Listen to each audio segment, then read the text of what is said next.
Hi, everybody. This is Will Bowen with today's Jumpstart. Continuing this series that I've wanted to do for so long. And by the way, as soon as I'm done with this one, I've got another series I really want to do. I've wanted to do this for years. I've actually wanted to write a book about this. So we're going to do a series about this here so I can expound on it. All right? So, continuing our discussion of 1 Corinthians 13, the most read passage from the New Testament, from the Christian Bible, at weddings, by far, period, hands down. The second one is the passage from the book of Ruth. Your people should be my people, blah, blah, blah, blah. The interesting thing is Naomi is actually saying that to her mother-in-law. She's not saying it to her husband. But it's read at weddings. It's beautiful. Going back to 1 Corinthians, see, I took Bible. 1 Corinthians 13, going back to that, continuing to talk about that. We're looking at this third chapter of 1 Corinthians 13, and we talked last time about how for where there are tongues, they will be stilled. And in this video, we're talking about where there is prophecy, it will cease.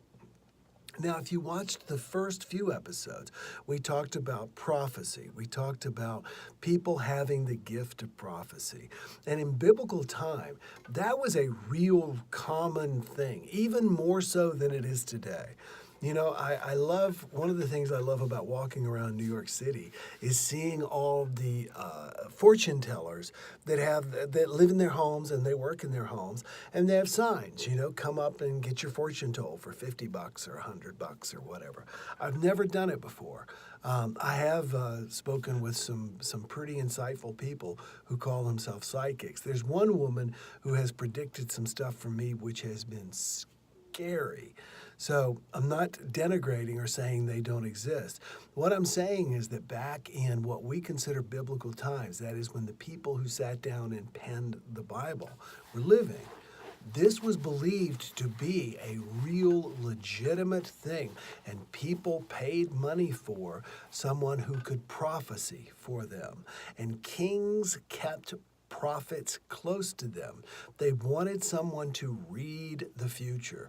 They literally believed that it was like one of those player pianos, and that this roll of paper with all these dots that were feeding through would start at the top and feed through, and that there were people who could know what was going to be several layers deep in the roll. Now, nowadays, some of us believe that, some of us don't. Doesn't matter. The point is that love is not about prophesizing about the future. So many people get together and they say, we'll be together forever.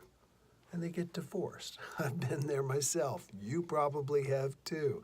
It's not about prophesying the future or living in the future. Love is about now.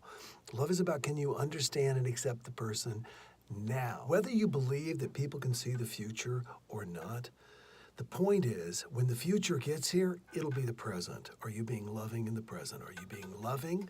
It's the best way to prepare for the future. We talked in the previous Jumpstart about the fact that love is a verb, it's not a noun. Are we being loving in the future, whether or not we can see the future? If you want to see the future, be loving now, and you will have a more loving future. Enjoy today, and we'll talk tomorrow. Bye-bye.